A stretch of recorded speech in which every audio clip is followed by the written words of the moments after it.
Muncher. In a world filled with war, hate, suffering, and Justin Bieber, two guys fix it all with a battle about a movie. One film, two opinions, one coin, two sides. They feud.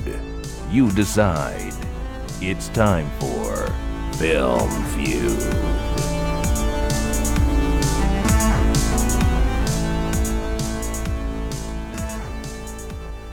Hello and welcome to another episode of Film Feud, the podcast where we debate whether top-rated movies should be top-rated. I'm Vidur.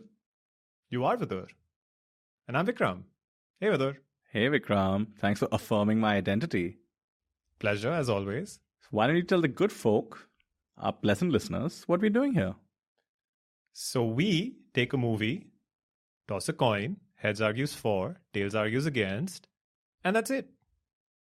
That's right, that's it. Well, not it. Then we feud. That's the crux of what we're doing here. You are right. We do feud. And today is pretty exciting because the movie we are feuding today is, one might say, a future classic, a game-changing event of the decade, Marvels Avengers 1 2012, also known as Marvels Avengers Assemble in certain regions. Is it? I thought that was a cartoon. I feel like I saw posters where it was called that. You know, they had to appeal to the hardcore comic book crowd. I feel like that's something they did after Avengers 2 or something like that, just to distinguish Avengers from the sequels maybe. Regardless, Avengers Assembled is what we're feuding today. Care to share your thoughts on the movie, your experience watching it for the first time, etc., etc.? I had fun when I watched it for the first time in a theater. Can we lay our cards on the table here? This was a game-changing event, and everybody had fun watching this in a theater, including, even though I wasn't with you at the time, very confidently I can say both of us loved it, probably watched it again in theaters. Did you? Oh, no. I did the one watch. I did that. I did the thing where you stick around at the end of another movie. I was in the US at the time. You stick around at the end of another movie and you just like turn back around and go for another. So I watched it for free the second time. How exciting. You're right, man. It was kind of a game changer when it came out in terms of scale and the build up, dude. The universe creation, 4 years, I think 4 movies that came before it building up to this event. Yeah, game changer. Actually, the rate of the movie churn out now seems pretty low. It was 4 movies in 4 years, I think, and this was probably the 5th one. We might be off by 1 movie here. And in the following 6 years, they made like 18 more. That's true. I think Iron Man was 2008 and this movie was 2012. And they did the first Thor, and Iron Man 2 before this movie came out. Oh, so this was the 6th one, because technically Incredible Hulk as well. Yeah. I guess they were just like setting up the structure and stuff, so it took them a while going, and now it's just a machine, dude. It's a machine, dude. They just pump those babies out. Well, I'm pretty excited to feud this, and I'm a little nervous about the coin toss because of the aforementioned, 2012 experience. But it's been a while. Yeah. When was the last time you watched this movie? It's been a really long time. Like I was trying to think about it, and I have blanks in terms of the plot lines and the storyline, so it's been a really long time since I saw it. Yeah. I wouldn't say I blanked the storyline. I did watch it twice after all in theaters, so the storyline is pretty drilled into me. But I have to say, this is not one I go back to often. There's something about it where I don't really feel the need to go back to it. Yeah, because of all the movies that have come out after this, man, like why would you? Yeah, there's been so much more. And it's not like, it's the origin story or anything. It's just, the good part is all of them meeting for the first time, I guess. Mm-hmm. So like a lot of those first meetings are some things that I don't remember particularly well. So I'm pretty excited to just go watch this movie again. Awesome. Why don't we get to the coin toss then? Yeah, let's do it. Why don't you toss the coin this time? Okay, sounds good. So I'm going to be tossing the coin. Heads means I argue for the movie. Tails mean I argue against Avengers. And after which you, listeners, get to decide who you think won. You can find us on our website, munchermovies.com, or find us on Twitter, Facebook, Instagram at Muncher Movies, and let us know who you think won. You can also check out our YouTube channel, Muncher Movies, and let us know who you think won in the comments. Let's toss that coin now. Yep, let's get to the coin toss. Here we go.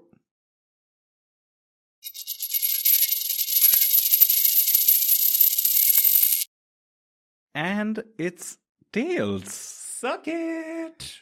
Well, we already discussed. The second time I watched for free. Everyone heard what we already discussed. I didn't pay money for the second time. There was a reason. I already said it's not one we go back to. Oh, so you didn't pay money the second time because this movie was shit? Yeah. Okay. I wouldn't have watched it for money. And you said you don't go back to it either. There's got to be a reason for that. Yeah. You haven't seen it in a while. Okay. You're going to rediscover how this movie does not hold up. See, we all remember having a good time, Vikram, but the devil is in the details. And it's the details I'm going to be looking out for in this rewatch. Because you have no option. You know what? Yeah. I have an open mind.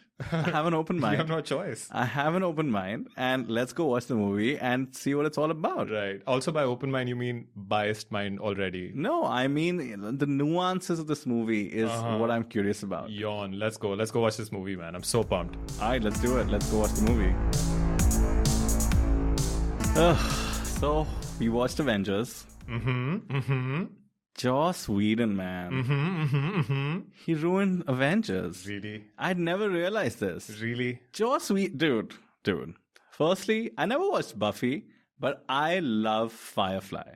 Oh yeah, me too. Joss Whedon, before he even made this movie, he was a lord of the geeks. Yeah, and he's like a self-proclaimed like comic book nerd and the Norse god of the nerds, I call him. Very evident, man. Very evident to see. The man in the sky who made Firefly. Right. To me, Joss Whedon ruins this movie. He's like if Star Trek, The Next Generation, and A Song of Ice and Fire had a baby on Krypton and sent it to Kansas. That's Joss Whedon? That's Joss Whedon. Okay, I'm with you. And then the adoptive parents of that baby got murdered outside the opera, and the baby fell into a well with bats. Right. And there was a lot of gamma radiation in the well. Okay. And then the kid got bit by a radioactive spider. And then some terrorists catch him, and he has to build a suit in a cave to get out of it. Iron Man, I like it. Okay. That's Joss Whedon. Okay. And yet, he ruins this movie. Oh. By inflicting it with too much Joss Whedon. That's the problem with this movie. I'm going to write a think piece, by the way. Okay. Too much Joss Whedon, Avengers, because you need some clickbait, you know. Of course. And from everything that you described Joss Whedon as, too much Joss Whedon is a great thing. That's awful. That's what ruined it. He went overboard with it. The Whedonisms in this movie, you know what I'm talking about? The Whedonisms. I loved all of them. All of them. Everything about this.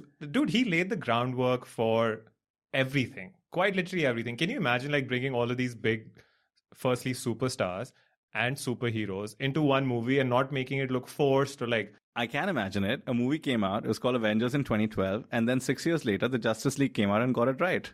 Justice League got it right. Well, Snyder got it right. And then Joss Whedon... Get violent like first minute of this. Joss Whedon came and ruined Justice League as well. You know all the Whedonism problem with Justice League? This movie is where it started from. But greater directors before him had come and laid the groundwork so he could pull off something that was exciting. So all the Whedonisms just kind of flew by. No one laid the groundwork. No one did this. No one's ever done this before. Jon Favreau laid the groundwork. Kenneth Branagh laid the groundwork with Thor. And whoever the hell directed Captain America, who gets no credit, he laid the groundwork. Yeah, that's one movie each. That's one superhero movie each. That's not the groundwork for anything. The groundwork for the MCU was the Avengers movie, where he brought all those stories together and a plot and it took him a while. You know what? I'll take back the Justice League comment because it's not fair to compare it to something that came out 6 years later in a different universe. And was way worse. Age of Ultron did it better. Oh, God. Don't even. Are you hating on Age of Ultron? No, I'm not. But then I still think Avengers is better than Avengers Age of Ultron. You know, I'll tell you what. This movie was not a movie. It was just an event. I'll grant you the event. I just admitted how excited I was for the event. You know those comic book events where they just mash up the heroes together? It's like you hold the action hero and you're like, oh, Thor, you're going to fight him. Oh my God, Thunder. But actually the Thunder charges Iron Man. Dishoom. So good, man. All of that stuff is so... You know, like in the intro, I was talking about how I'd forgotten like these specific, like when does Thor meet Iron Man and stuff. So good. So good. All the heroes meeting for the first time are so good. Even if it's like the stupid Bruce Banner meeting Captain America handshake. Everything was so well done. You know that CW crossover event when Supergirl was on the Arrow universe? No, I do not. And Flash was on the Supergirl universe? I know you do not as well. That did it better. Right. I knew it. I just knew it. You know, we have to talk some specifics here. I mean, because you have nothing else to gripe on. So Oh my God, I have so many gripes, dude. I'm serious. Okay, you know what? The last broad point. The Tesseract, bro. They're obsessed with the Tesseract. Yeah, no shit. It's the ultimate MacGuffin of all time. It's like the suitcase from Pulp Fiction if it was blue and everybody's obsessed over it and it's lasted multiple movies. Wait. So you mean MacGuffin in the sense of the MCU? Yeah. But not in the sense of this movie. And in this movie. How so? It's just like Tesseract does this and Tesseract does that. And like, it's also confusing because Loki's scepter is also blue. So I thought that came from the Tesseract as well. Mm-hmm. Now I know it's the Mind Stone, which they actually... Which doesn't make any sense. There was no need of an explanation in the movie. It's fine. Yeah, but I thought that's the Tesseract as well. And I Still worked. Also, like Nick Fury holds it with his hand. I mean, he's wearing a glove, but in Captain America 1, it like burns through the floor of a plane. Yeah. And Nick Fury is just chilling with his hand. Whatever. Really pissed me off. But whatever. Okay, let's move on. Yeah. Let's move on to specifics. I want to talk by character. And the character I want to bring up first and foremost, the most important character, technically introduced in a different movie, but arguably mainly introduced in this movie. Do you know who I'm talking about? Loki? Nope. Ooh. Hulk? Nope. Oh, this is going to be something stupid. Hawkeye? I knew it. What do you mean you knew it? That was your third guess. You didn't know it. No, because I knew it was going to be something stupid. It's Hawkeye. Dude, they pretend that Hawkeye has a real superpower in this movie.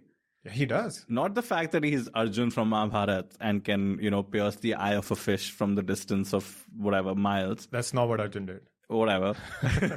I'm not the best with mythology. Did he pierce the fish of an eye? He looks at a reflection of a rotating fish in water, and then without looking at the fish directly, he pierces the eye. This Arjun fellow. Oh my God, I'm so proud of knowing that. No, screw all that. This Arjun fellow has nothing on Hawkeye. Hawkeye would destroy. I agree. They pretend that Hawkeye is like an actual hawk. First, they refer to him as the Hawk at some point in the movie. I don't know why they do that. That's definitely not from the comics. Then, for some reason, he's actually perched up. It's like, in Animorphs, when Tobias turns into a hawk, and even when he becomes human, he feels like a hawk. Right. Or like in Game of Thrones, when people walk, they feel like a wolf. Yeah. So apparently Hawkeye's like that. He only feels comfortable perched up. Yeah. People are just chilling downstairs, they're doing work, and he perches up. Yeah. Then they pretend he actually sees better from a distance. Yeah. They say he sees better from a distance. Yeah. What do you mean, yeah? That's Stop all saying true. yeah. No, it's all true. Everything you said is true. Dude, he's perched. He uses a rope to come down to interact with the people he's supposed to be guarding, I guess. Right. Or what's going on? He climbed up the rope and went up. How does that matter? How he went up there? It's the dumbest introduction to a character. He had an arrow rope thingamajig, man. Like Like his little quiver is basically Batman's utility belt. Anything can come out of it. Of course. At one point, when he's been taken over by Loki, who after he gets taken over, he calls Sir, by the way, which I found hilarious. No, because he's the army soldier type of a guy. Ah, so he's become a Mundu of Loki. Okay. Yeah.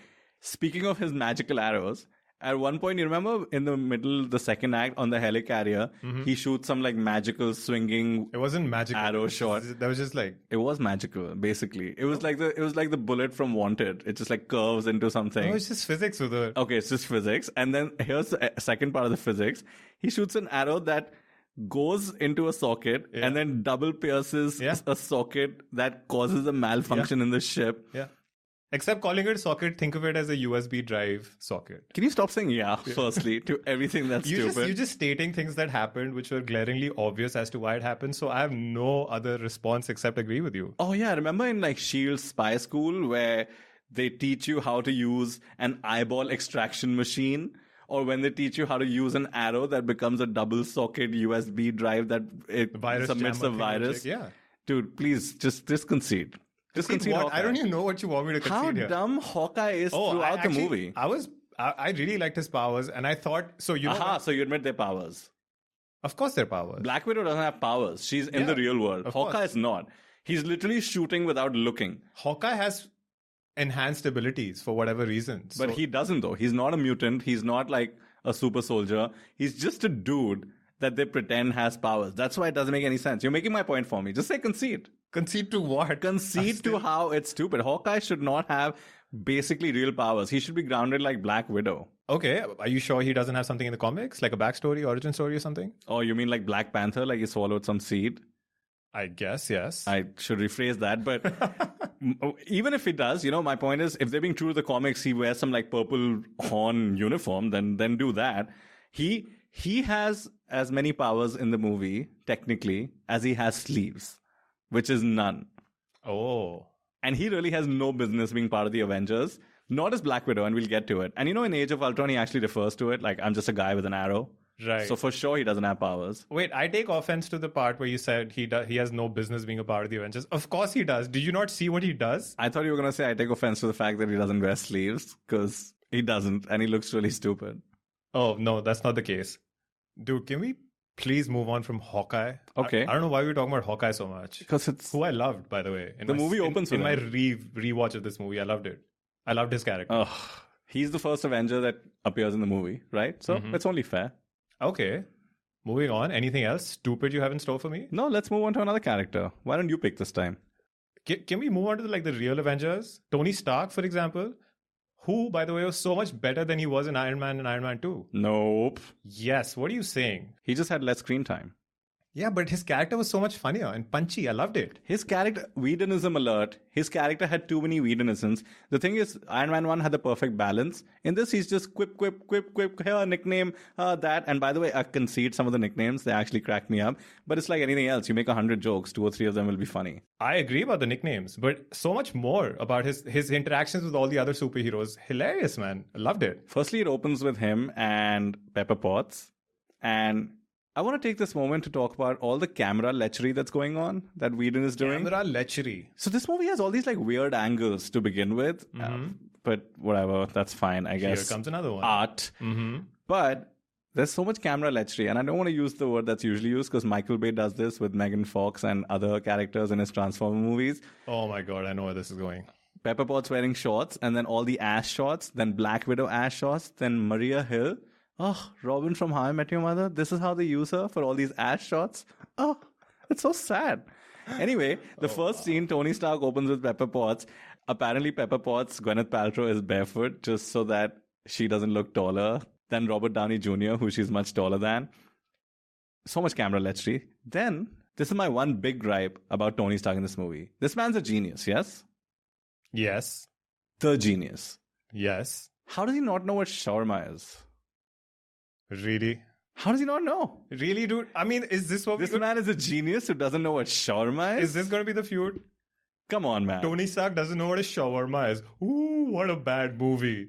That is symbolic of using a joke for a joke, even though it doesn't make sense. This happens a lot in the movie. It's 2012. Hey, I don't blame people in New York not knowing what a shawarma is. Neither should you, because I think you were there at that time. Yeah, and everybody I knew in New York knew what a shawarma is. I hang out with those smart people. Just stop it, man. Dude, okay, I have a real point, okay?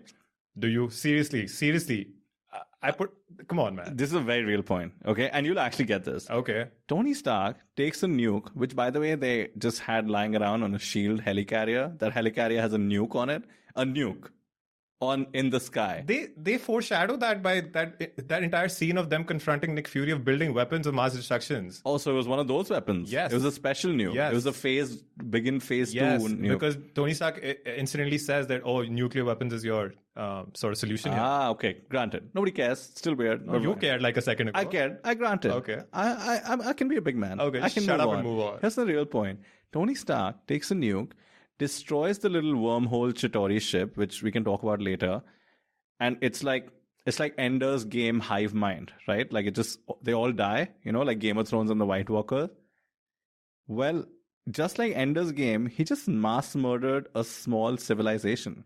Right. And this is a broad point in general. The Avengers just murder people and species like all the time. Wait, correct yourself. This is not Avengers. This is superhero movies in general.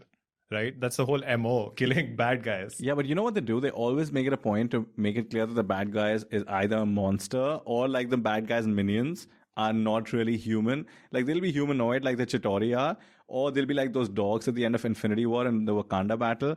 But with the Chitauri, they make it a point for one of them to like remove their mask and show that this is like a person inside. It's not just a robot. And Tony Stark, genocidal maniac in this movie. So wait, they're not monsters, they're people now? No, they're what? And then Superman taking just destroying he got a lot of shit for that. Yeah. They didn't get a lot of shit for this movie. Okay, so you're responsible for getting that shit? Tony Stark is a monster. He's a genocidal monster. I know it was self-defense, but he should be haunted. He keeps getting haunted in Iron Man 3 from the fact that he almost died. How selfish. What about the fact that he just killed a civilization or a small child? You know when Ender does it in Ender's Game and he realizes he does it without knowing it, otherwise he wouldn't have done it, kills the planet, and then he feels so guilty he takes the last egg and goes around the universe and plants it. What does Tony Stark do? Eat shawarma. I feel bad for you, man. You're so desperate. You're digging so deep and so hard. Dude, the devil is in the details. I told you. I realized the nuances of this movie when I rewatched it. This is not a nuance. This is a stupid point. It's a skip nuance. Genocide. God, dude. I mean, what'd you do after Infinity War then, man? Also? Oh, I partied. Because a lot of them died. That's just me. I'm a fan of genocide. Right. It's just that it doesn't get talked about. Okay. I hope nobody takes this "I'm a fan of genocide" clip and edits it out. I hope people do, because you deserve hate for the stupidity you're bringing up right now. Dude, where the hell is Rhodey? Just tell me that. Oh, he was unsigned, I guess. Yeah, where is he? Don't you think Rhodey and Tony Stark had a conversation like, hey bro, remember that suit I gave you? It's called budget cuts, man. Come on. Are you enjoying it? You accepting? That there were budget cuts in a big budget Hollywood movie? Yeah, I accept it. What, they couldn't afford Don Cheadle? Yeah, and his CGI. No, they just wanted to keep the sanctity of the Avengers intact. Lame storytelling. That's actually a stronger point than anything that I was thinking about. Aha, I'm better than you for both sides of the argument. That's why I deserve to win. God, dude. Where the hell was Rhodey? Don't you think they had a conversation later being like, yo, bro, remember that suit? Are you enjoying it? This is a common theme in the MCU, that where was this superhero when that superhero was getting messed up and stuff like that. I agree. World-ending events happen all the time. All the time, yeah. Including Spider-Man Homecoming, where it's happening in like a neighborhood of Queens. Where's everyone else then? You're not defending it at all. It's not something that's supposed to be defended. If you don't defend it, then say you concede. Yeah, I will not concede. Also, the guy has the best lines ever, man. Yeah, he has a few good ones. I'll give you that. But he's taking like 100 cracks at it. So there's bound to be some good ones. Why don't we talk about the best ones? Let's just kick off the award segment. Oh, awards? Yeah, I have a few. Let's do it. DJ, cue that music. First up, we have the award for best line. And the nominees are: You're a Laboratory Experiment, Rogers. Everything Special About You Came Out of a Bottle. Love that one. Weak. The second nominee, Phil. His first name is Agent. Love that one again. You're going for the bottom of the barrel here. But the award, which it kind of has to because it's the most iconic line from the movie, goes to That's My Secret Cap. I'm Always Angry.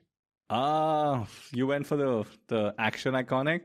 I couldn't. There's no other line that trumps it. Think about it. My favorite one that is a concession in terms of a good joke is doth mother know you weareth her drapes? Yeah, that was funny. That's like pure weirdness. I just love Firefly. It just reminded me of that. Yeah, that sounds like something Nathan Fillion would say in Firefly. 100%. It's a hilarious joke as well. But you know what my problem was? I wanted to include that here, but I didn't remember it until I rewatched the movie. But like, That's My Secret Cap, I'm Always Angry, so Hulk. It just defines his character so much that line it transcends this movie and it's become part of like MCU folklore, right? Yeah, I think the visual has a lot to do with it too. 100%. And the punch after that? The punch of the Leviathan. Epic. Did you know that those things are called the Leviathans? Yes, I Googled it just like you did. A long time ago, I did. I think on that note, you know what? Like I said, I will grant some of the jokes in this movie. And while we're talking about Iron Man, why don't we do the Best Nicknames Award? Okay. So this is probably the order in which they happen because he addresses everybody one by one.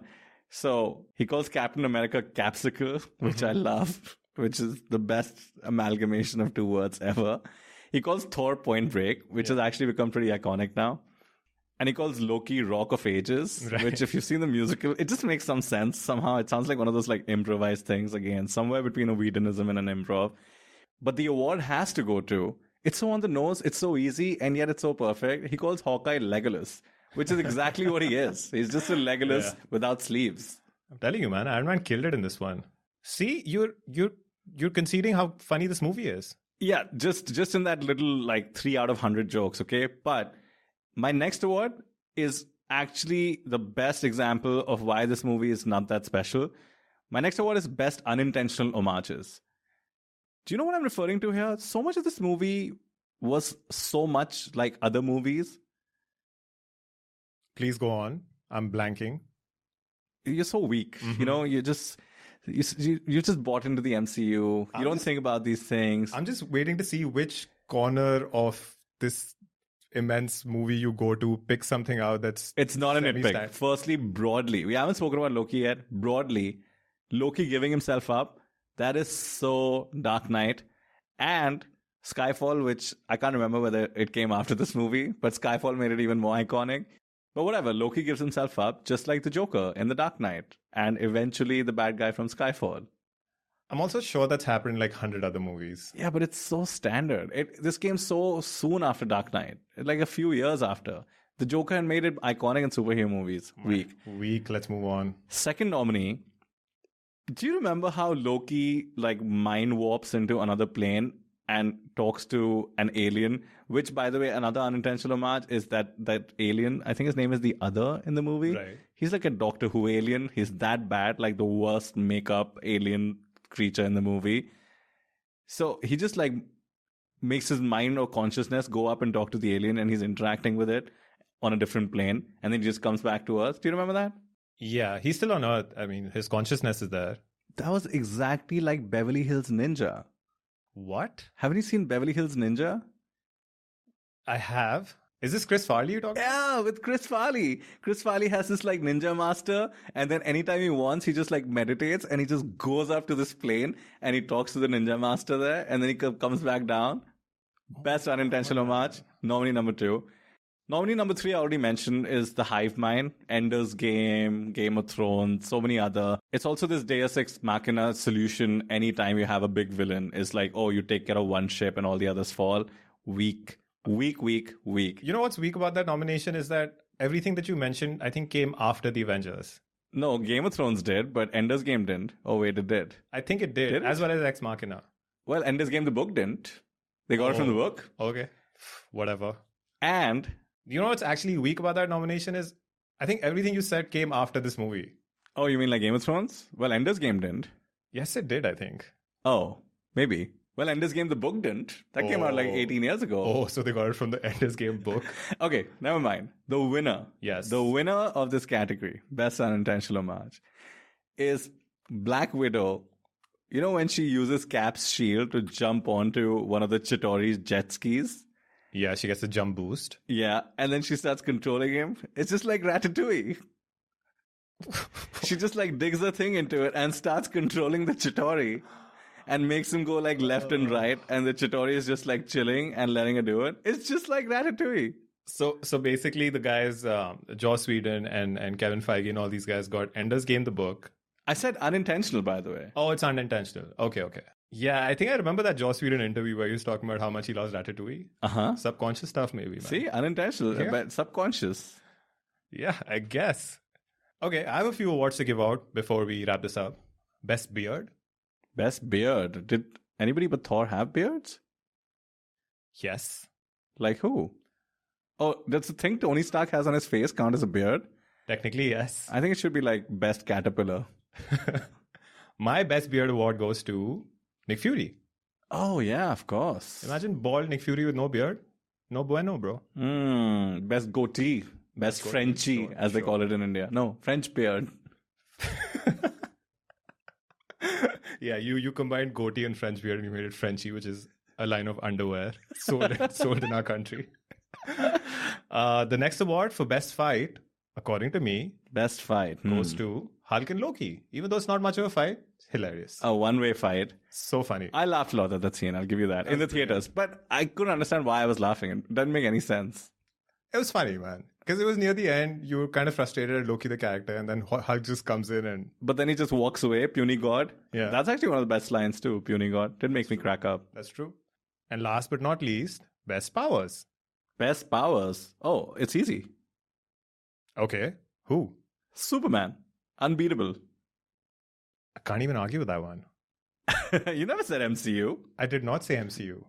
Superman's actually right. I can't believe I fell for that one, man. Aha. By the way, speaking of powers, can we talk about Black Widow, who has none? Except her mind. Except her ass, more like, is what you mean. No. Which Joss Whedon just focused on too much. Sexist. I'm not. Joss Whedon is. Calling out sexism is not sexism. No, I think Joss Whedon did a pretty good job with her character, man, in terms of how she extracts information from people. Like when she's getting beaten up and she's like, "Oh, I'm actually in the middle of an interrogation." Come on, dude, that's so good. That was so contrived. What I'll grant you is actually when she goes and recruits Banner, that's actually a better scene and better use of her. What about Loki's interrogation? Dude, you know what? Can we talk about the Black Widow Loki scene? I've seen this movie many times. Mm-hmm. I still don't get it. What are they on about? What are they talking about? My ledger's red, my ledger's black, and I owe him a debt. Again, one more thing I forgot about, and it's never brought up again, I guess, in the MCU. Like, what's the ledger about? I guess we'll find out in the Black Widow. Shut up. Spin-off. You know we won't. It's like my ledger's red and I owe him a favor in Hawkeye, and they imply that there's something deep between her. And I don't know if this is like a Whedon thing, like he's too used to TV where he opens these mysteries and doesn't solve them, or he was too used to TV. I'm sure they had a plan for that in the content. Man. That they failed, but it's like anything with the MCU, man. Like when you do things that only set up future movies and don't focus on the movie, that doesn't make any sense. This maybe is the 6th time I'm watching that conversation. I have no idea what they're on about, man. That's such a weird conversation. I guess because of the subsequent movies not sort of shedding any light onto the whole ledger situation, but the whole interaction, the way she extracts information that extracts what? What does she figure out? In the end, the only reason he's doing this is because the Hulk. The Hulk is the centerpiece of his plan. Yeah, you know this because she says this. But did you focus on the line before that? You brought the monster. Yeah, you brought the monster, but he doesn't make it clear at all that that's his whole big game plan. You know how I was talking about, he lets himself get caught? In the other movies I refer to, you get why the villain let himself get caught. In this movie, he gets caught so the Avengers come together and then it backfires on him. What is Loki's plan? But before we move to that, Black Widow, the way she figures it out and that makes her feel like she's super smart, I didn't like that at all, man. Like that interrogation scene sets her up to be like some super genius. She's so not. What I will give credit for is she looks younger now than she did then for some reason. Did you notice that? That's not a Black Widow thing, dude. That's a Scarlett Johansson being boss thing. I think Scarlett Johansson's stunt woman did a great job. Some of the stunts that Black Widow does, top notch. Really good action sequences all across. Yeah. But then also in the end, she's really lame. And because she has to be useful, firstly, she's fighting with guns. If she can do it, just get all the Marines out ever. I mean, this is an insult to Marines, the fact that Black Widow is the one who's the most useful. She so should not be an Avenger. But anyway, did you notice what she gets reduced to in the end? With the spear on the top of the building? They're like, the spear's over there. And then they look and she's there. And then I assume she goes and retrieves it. It sadly reminded me of Amy Adams / Lois Lane from Batman vs. Superman. Just because the woman has a spear and has the same. A glowy spear, and like the main people have forgotten about it, but the woman can notice it, and she doesn't have powers. They haven't forgotten about it. They're occupied elsewhere. Yeah, I mean, just like Superman, Batman, and Wonder Woman were with Doomsday. That's what a team does, man. Like, look out for each other. Oh, you don't have powers, you take care of the spear thing. Obviously, she can't, like, she's done her whatever, she's reached the limit in terms of how much she can fight the Chitauri with her Glocks. So obviously she's there, the spear's there, she knows the spear's the only way to stop it, she does it. Oh, and just plot-wise too, man. Stellan Skarsgård, the scientist guy, I forget his name in the movie, he's pulled a Galen Erso from Rogue One. He's just put in some flaw in the Death Star. Subconsciously. Galen Erso, like, knowingly did that. Yeah, but what? That's so lame. So the fact that it's subconscious is what's lame. If it was conscious, then it's cool. It adds to Galen Erso's character. What a sacrifice that man made for the Empire. Great job. And in the case of Stellan Skarsgård, what a plot hole he made for the movie. What a convenient. No, but then if he would do that consciously, that would defeat the power of that spear then. Yeah, the fact that he did it subconsciously does defeat the power of that spear. No, you're making the reverse point. If he did it subconsciously, it defeats the power of the spear. The fact that he did it subconsciously actually goes further than that. It's just another convenient, contrived thing, man. Just like the Chitauri falling with the hive mind. Also, just the way the Chitauri, like for instance, sometimes they're trying to kill humans. They just basically, what's that word, man? Is it the Star Trek name for people who are just going to die, who are just there to die? Wait, are you talking about red shirts? Yeah. The people who are just there to be fodder. They're Federation officers specifically. Yeah, but nobody cares, right? They'll never say a line. They're like that gaming non-playing character, NPCs. Yeah. They're just there to be fodder to die. Right. So that's what the Chitauri are. And by the end of it in Infinity War, they just convert them into dogs, which basically makes sense. But, you know, at one point they're surrounding a bank and they're keeping people hostage. And then as soon as Captain America comes, they decide to blow them up with a bomb. Why? They have guns and they're keeping them hostage and then blow them up with bombs. Do you know what I mean? The devil is in the details, my friend. These nuances, this is what differentiates a Russo brothers movie from a Joss Whedon movie. Yeah, we'll get to a Russo brothers movie, and I'm sure the devils and the details will come up then also. I just feel bad for you, man, because you have nothing concrete. You're just throwing like stupid stuff like, oh my god, they have a gun, but they have bombs, so they don't blow a bomb, but they blow gun. And they're human, so I feel bad about genocide, but I love genocide. Keep it together, bro. It's just an example of the plot contrivances. Also, you mentioned Cap. I just have a side note. Can we talk about Cap? Does his nose look bigger in this movie? See? I forgot. The devil's in the details. I forgot. I don't know. I haven't seen like the older Captain America movies in a while, and this movie as well. And I just remember him from like Ultron onwards or Civil War onwards and stuff. And his nose definitely looks bigger in this movie. Are you in love with Chris Evans, bro? No, I'm not. Just like, I was like, that's not his nose. I don't notice these things. I'm sorry. Oh, the devil's in the details, bro. Where'd The that go? details about Cap, there's plenty of details to talk about. For instance, so contrived where he starts giving orders because that's his role, you know, because they don't superpower him up for this movie yet. He's a leader. He's a general. He's a leader. He's a captain, actually. Oh, he is a captain. So his role is that he gives orders. So the police officer's like, why the hell should I take orders from you? And then a Chitauri magically lands on the same roof of the car he's standing on. Three Chitauris. And he beats them up with his little shield. Little shield. Also, the thing that goes over his head, you know, as part of the Stars and Stripes uniform. Did you realize that's a hoodie? It's like a hood that comes on. Yeah. Like without it, it's actually a pretty chill hoodie he's wearing. But with it, he looks like the biggest loser on the planet. Like that head condom that he wears. His costume's definitely pretty dated. I think he's still using the same costume from Winter Soldier, right? Sorry, Captain America 1, right? Yeah, Coulson says, right, we could use the little Stars and Stripes. Right. But anyway, three Chitauri come, he beats them up, and the police are like, okay, I guess you are my leader. That defeats the purpose. His character was supposed to be that he's the leader, not the fact that he can beat people up. No, but it's not like the police. It's well established that this is Captain America. This is what you're supposed to do. It's a panic situation. The police is trying to build a perimeter. And the policeman asks the great question. You are in a stupid costume. I don't know who you are from the World War II stories. By the way, there was a deleted scene where Cap actually rescues some people, and one of the guys he rescues is a World War II vet, and that guy like salutes Cap or something like that. And then somebody goes like, "Do you know him?" And he goes like, "Everybody knows him," something like that. That makes sense. That could be a reason to follow him. But two policemen correctly asking, bro, like, what cosplay are you coming from? Why should I follow you? Beating Chitauri up is not a good reason to follow. Of course it is. That's what a panic situation does. You don't have time to establish logical reasoning in terms of, oh, why should I follow you? Can you tell me why? You see action. You see he's on your side. You see he knows what he's doing. Yeah, I'm following you, man. Because I don't know what the hell's going on. Man, I don't know. All the Cap stuff was so weird and weak. Did you notice that he was fighting with a gun? That was so weird. Why? Like, he has a gun? He's always had a gun. They abandoned that completely after this movie. Later on. The Russo brothers fixed him, is my point. Captain America's always had a gun, comics included. Like a gun? Yeah. He has a rifle at some point.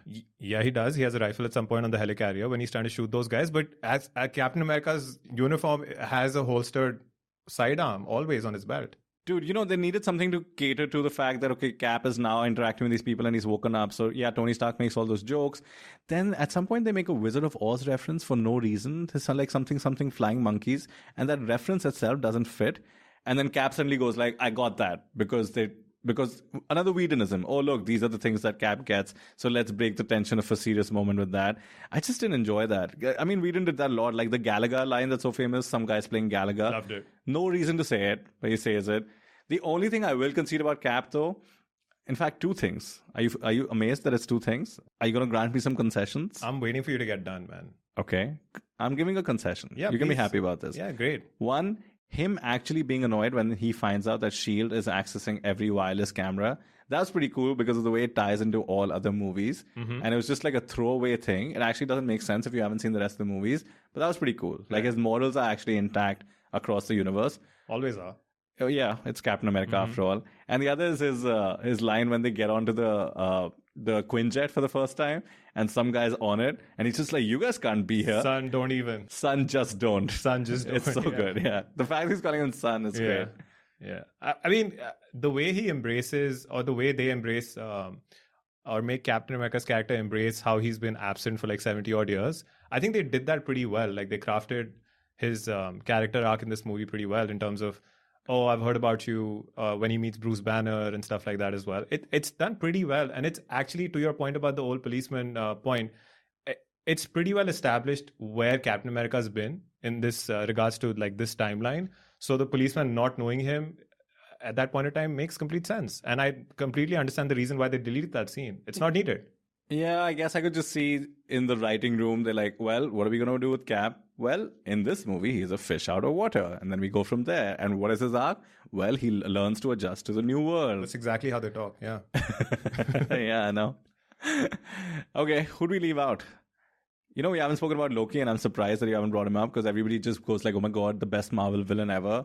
He's just less of a cartoon than like a Ronan or a Malekith from Thor 2. What I liked about Loki was they made his character sort of play both sides in terms of he's menacing, he's scary, or he's kind of not, because we've already seen Loki from Thor 1. So we kind of know about his character, like he's this evil guy, mischievous, lot of mischief, whatever.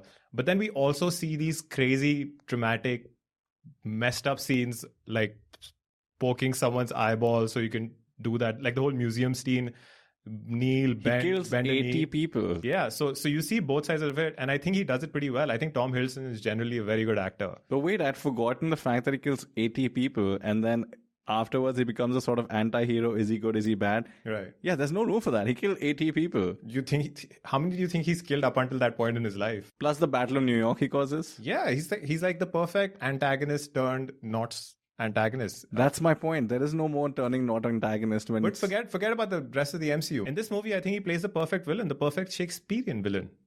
Oh yeah, because actually he got established in Thor 1, which was made by Kenneth Branagh, which was essentially a Shakespearean movie, and he's just going with it still. Because Chris Hemsworth can't, to be honest, right? I think he should stay away from the Shakespearean side of things. But that's what I mean. It's a misfit. Yeah. With Loki, I think it's a great fit. With Chris Hemsworth, I see the misfit. What bothers me about Loki, forget the character, forget the acting, whatever, man. What was his plan? He's given the Mind Stone to go get the Space Stone, right? That's effectively what's happening. No, his plan is to take over Earth.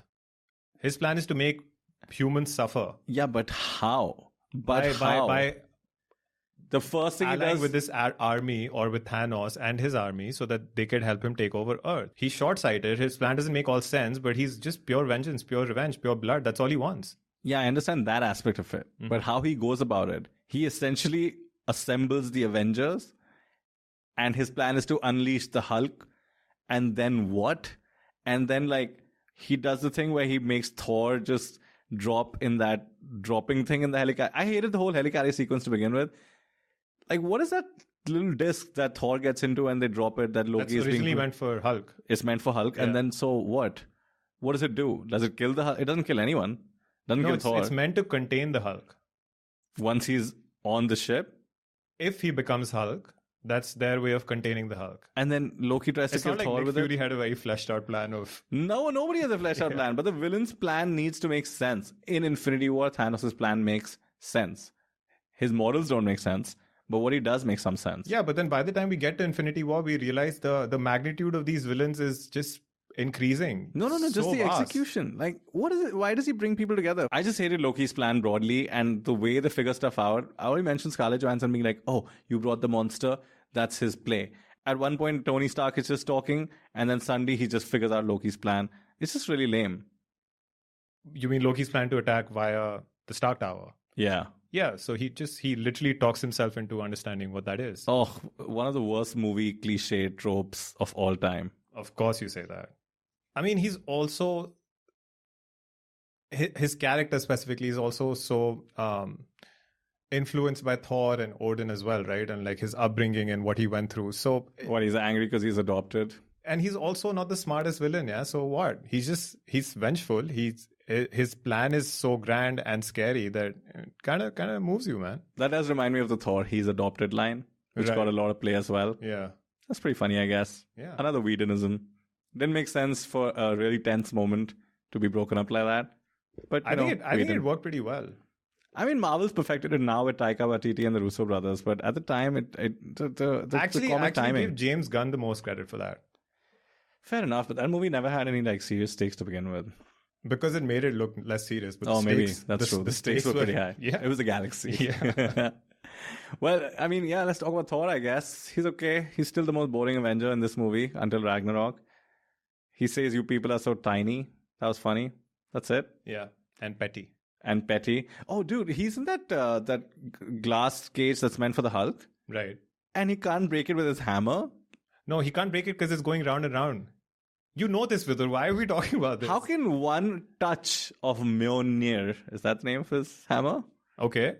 How can one touch not just completely shatter something made on Earth? Because it's made for a specific purpose. It's made to contain the Hulk. Imagine how strong it's supposed to be. Yeah, but it's the hammer. Yeah, and also he cracks it pretty significantly, and then he gets dropped before he has a chance to shatter it. But he does shatter it when he gets his balance on the rotating disc thing. It made no Why are we sense. talking about this? Because Thor stuff makes no sense. You remember when he catches up to the plane that Loki's on? Right. He just appears. You have to take a moment here and think about how he did it, okay? Because the thing is, until very recently through Stormbreaker, Thor can't fly. You know this, right? Thor can't fly. Thor can just throw his hammer really fast and hold on to it. Right. That's why he spins it before he does it. So how did he catch up to the plane? What do you mean? How do you get? So Is he like you Hawkeye? saying he can't throw his hammer faster than the plane? No, he can throw his hammer mighty fast. Mighty fast. But like a sniper or a Hawkeye, he needs to understand the physics of the plane flying and throw his hammer such that it interjects the trajectory of the plane exactly. Yeah, but the God of Thunder can't do that. I'm pretty sure. Nope. It makes no sense. I couldn't Think about it. I didn't think you could get stupider with your gripes, but you're doing it. Lo and behold, Dude, Just think stop, about man. it. How can he look at a plane, see where it's going, do the mental calculation in his head, and then aim his hammer to precision? Because think about what happens if he misses. He just keeps going across the plane. He's like, oh shit, I missed the plane, bye-bye. And then he just keeps going and going and going. Maybe that's his third attempt, dude. Who knows? Why do you care? Why do you care? My point is, All it right, has it's to his be. third attempt. It has to be like his 30th. And that was a There's side no note. way. That was a behind the scenes interview where Joss Whedon said, "Oh, he actually tried that 10 times. We just didn't have the space to show it." No wonder he's so angry when he gets on the plane. Of course, yeah. He's just like, Loki, Yeah. now I have no time to explain. Yeah, I've been doing this for like 10 minutes now. I'm pissed off. Come with me. I wish they just thought this stuff through, man. You know, they were like, hey, and then Thor appears on the plane. And then Joss Whedon should have been like, no. I'm a comic book nerd. I'm a god amongst human when it comes to nerd culture. Mm-hmm. Thor cannot fly, hence he cannot intercept a plane. Mm-hmm. He's not Iron Man. He can intercept a plane, and he does. And life goes on. And what happens after?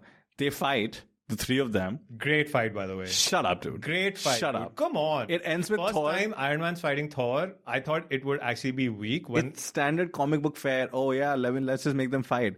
Just tell me how it ends. Remind me how the fight ends, Vikram. the fight ends.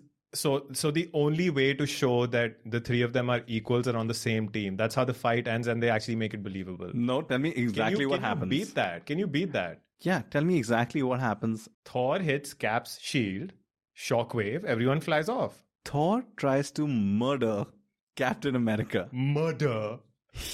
Murder. What the hell is wrong with you? Genocide, murder. It's a superhero movie. What else do you think is going to happen here? He gets pissed off. People slapping each other and running away. He loses his cool. He has no idea who Captain America is. He has no idea the shield is made of He's the god vibranium. of thunder. He does not care about puny humans, man. That's my point, dude. He just gets slightly loses his temper, takes his hammer made from the heart of a dying star, given to him by Odin, the protector of the realms, including Earth. And he's actually the protector of Midgard. He sees a man in stars and stripes, gets annoyed, full force tries to kill him. Yeah, thank God Cap's not dead. Yeah, exactly. How is that okay? How is that an appropriate ending to this three-way battle? Till Iron Man and Thor, I was on board. Till Cap and Iron Man in the middle, I was like, okay, this guy's trying to put out the fight. Then Thor just tries to murder Captain America. Even the first time I watched this movie, I was like, whoa. How can you just do that? That's not cool at all. It's just happenstance that Captain America is not just like a little pulp on the ground right now.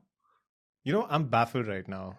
And primarily why I'm baffled is because I know you truly don't give a shit about this. It's a superhero movie. I give a Obviously, shit. people fight. Every blow is lethal then. How did Thor... Oh, the question, Mark, how do you hit you? How does he... Where do you have the nutsack to do that? Obviously, it's Captain America. It's Thor, the god of thunder. How did Thor land on the plane, dude? Do you think Stellan Skarsgård taught him physics that helped him land on the plane? For the sake of this conversation, of course he did. Okay, then just, Of course he did. Since you're unwilling to say you concede, I'll settle for of There's course. no concession here. There's no concession here, but yes, Stellan Skarsgård taught him physics. Greatest mind on earth. Taught him how to intercept a plane. I can't, man. Let's move on, please. Okay. Who have we not spoken about? Oh, there's Nick Fury, Mace Bondu.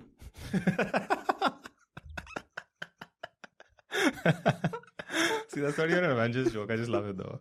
Yeah. That's actually all I had about it. That's great. It's great stuff. Moving on. Anything else? Who have we not spoken about? The only one we haven't spoken about is the Hulk. The Hulk. Played by Mark Hamill for the first time, portraying the Hulk. Did you say Mark Hamill? Oh, Mark Ruffalo, my bad. Sorry, Is it the Mace Bondu? It's this connection I had to Star Wars, my bad. So Mark Ruffalo, I liked him, man. You're an idiot. It's not Mark Hamill, it's Mark Ruffalo. Did I call him Mark Hamill again? I loved what he did. And I loved the CGI they used for with the Hulk. Yeah, I loved how he projected himself into another planet and just died in front of two suns.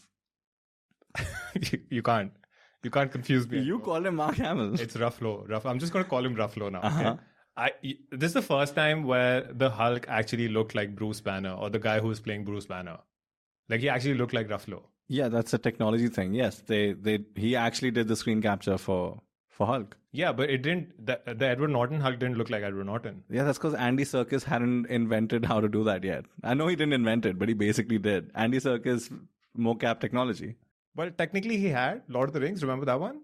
Oh yeah, Two Towers. That came out before, right? It doesn't matter. They hadn't figured it out. They hadn't worked out the kinks for the Hulk yet. Okay, so just come up with imaginary answer, throw it at me, believe that's true, move on. It's all imaginary. Their CGI was really good. The CGI was fine. I mean, I told you already, I like the scene where he punches the Leviathan. But what about the Bruce Banner storyline from the start? His arc, actually there is no arc, his power control arc. Apparently he knows how to control his powers right from the start. Yet when the shield helicarrier gets a little, some turbulence, he turns into the Hulk. No, that's actually not true. So they've shown that he's gotten, he's had good control over his power for a year without an incident. But it's his interaction with Tony that actually helps him unlock or figure out how to truly control that power. Which is what happens at the boss fight. No, I'm always angry. No, there's hints where he's saying that I actually know how to control it. For instance, at one point, he tries to poke him, Tony, trying to get out the Hulk. And he's just like, no, I'm not. I wouldn't have gotten on the plane if a poke would do it. Yeah. And then somebody says, how do you keep calm or yoga? He's like, it's not yoga. And he's almost about to say what it is. And then in the end, he reveals he's always angry. I just didn't like how control. Abhi control mein abhi nahi hai. Abhi control mein abhi nahi hai. Easy. You know, that's weak, man. But can we just talk about the Banner intro scene? He's in Calcutta. Mm-hmm. Lot of pushback from Indians when that happened. Was there? Yeah. Yeah, because I wasn't here. Was there? Yeah. Because they're like, that's not Calcutta. He's like, yeah, he's not talking about Calcutta. They're talking about the slums, guys. Relax. Yeah, he's just in a slum, but they equated Calcutta as many Western movies do. I mean, they write the most prominent city name associated with it, so it's fine. Dude, Mother Teresa just screwed it up for all of us, firstly. Ruined Calcutta's reputation. Jesus Christ. Okay. Then the child with the Indian accent. Mm-hmm. No. Oh, I know what you're about. An ABCD Indian accent. Mm-hmm. So bad, dude. It's common, man. It's commonplace in movies, so it's not like it's something new. How many Indian Marvel fans there are? I mean, come on, dude. I mean, they've shot that in New Mexico, by the way, so it's not like they traveled all the way to India and brought an ABCD girl to... Yeah, but they could just do a casting call for a FOB girl instead of an ABCD girl. And then Bruce Banner speaks in a better Indian accent than the girl who's from Calcutta slums. Better accented Indian accent. Yeah, he does. Yeah, so say you concede. He's just desperate for... The MCU seems to love Hindi, by the way. First Iron Man in the cave, now this. Shudh Hindi that was. Do you think Endgame will have some? Don't care. That'd be awesome. I do not care. If I hear some Hindi during Endgame, that'd blow my mind. If it's accented Hindi, I'll that'll tilt me for sure. But the fact that he is in Calcutta, man, like they addressed this in the movie, but he went to literally the most dense place on Earth or close to it. Why would he go to Calcutta if he's the Hulk? I don't know. They didn't explain it. I didn't bother finding out. So the only thing I'll concede to the Hulk is we already spoke about the Loki smashing scene. Yeah. But also when he smashes Thor, I remember laughing in theaters. And the second time I watched it, I remember looking forward to that scene. Mm-hmm. But like, why was I laughing? It makes no sense. Why does he do it? Because it's funny. It's just so stupid. That's the whole point. Like you're calling all of these things Whedonisms or whatever you're calling them. These things are actually hilarious. And the way he crafted them into the script, the perfect timing, the perfect joke, the perfect length, everything was so good. Firstly, calm down on the use the word perfect. It's far from it. Even the special effects in that scene suck, actually. When you rewatch it, you realize how green screeny it is. But it's fine. I'll grant it to you, man. Listen, like, Deadpool gets it right, I would say 70% of the time with his jokes, right? This movie gets it right 10 to 20% of the time. But that ratio is very important. 70% of the time, you're having a great time. 10, 20% of the time, you're just like, all right, can you calm down? Can I see the story? Can I not have another quip, another bad joke? So yeah, some of them work, some of them didn't. Respectfully disagree with you. I thought they worked all the time. There was no one joke that fell flat. You a fanboy, bro. I am a fanboy. You have MCU goggles, bro. Okay, I guess, yeah. I would like some MCU goggles. That'd be cool. Whatever they are, yeah. Talking about the Hulk, I read this funny YouTube comment while watching one of the trailer videos or something. This dude's like, there is only one thing in the MCU stronger than all Infinity Stones combines. Bruce Banner pants. Crack me up, man. Oh, that's true. There's been a problem throughout the Hulk movies, I think. And the comics as well. Yeah. Doesn't make any sense. His pants shrink with him. Yeah, I know. In the comics. At least this one, they showed him naked. Yeah. After he shrink. But like in the comics, it's just his pants shrink with him. It's like weird elastic pants he has. In the end, when they're eating shawarma, is he wearing pants? I'm sure he is, yeah. If he was naked, I would remember. Yeah, everyone would have. Man, this is definitely one of our longest feuds yet, isn't it? Yeah, there's so much I haven't brought up. You know, at one point... Shut up. Loki... Shut up. Thank God. Thank God, man. I mean, we can't keep going on. It's a big movie. It has a lot of characters. I understand it's long, but... You know, Loki calls Black Widow the C word in the movie? No, he does not.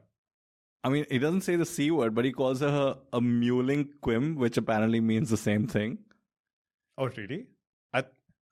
I remember him saying that. I had no idea that's actually that offensive. Yeah, that's really offensive, man. Like, that's messed up. This movie just sucks, dude. Really? Really? Come on, dude. This movie's like an NBA All-Star game, dude. Except all the All-Stars are actually performing highest level of basketball. What more can you want? What more can a fan want? Shut up, you mewling quim. I can get away with it. I like this one. And that wraps up this episode of Film Feud. Hope you guys enjoyed. Thank you for listening. Now we feuded, and you, our listeners, get to decide who you think won. You can vote on our website, munchermovies.com, or on any of our social media pages, Facebook, Instagram, Twitter, at Muncher Movies. Check the content out. You can also subscribe to Muncher Movies on YouTube and let us know who you think won there. You can also find us on iTunes, Google Podcasts, Apple Podcasts, Stitcher, Castbox, pretty much wherever you get your podcasts. See you guys next episode. Bye-bye.